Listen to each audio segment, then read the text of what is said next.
علاقه مردم افغانستان چطور است با این محصولاتی که شما میفروشین در کنار بریانی؟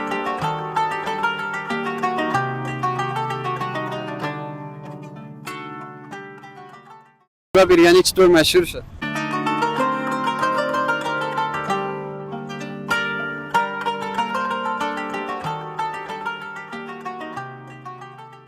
یک خوراک یک بریانی که گوشت داره، سالاد داره و کچالو داره، چکن داره.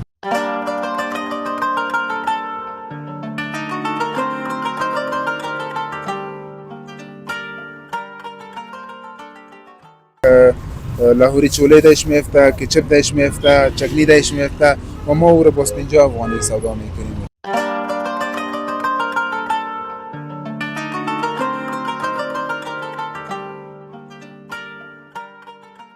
ماشاءالله زمینه کار به دیگه جوانا هم فراهم کردین.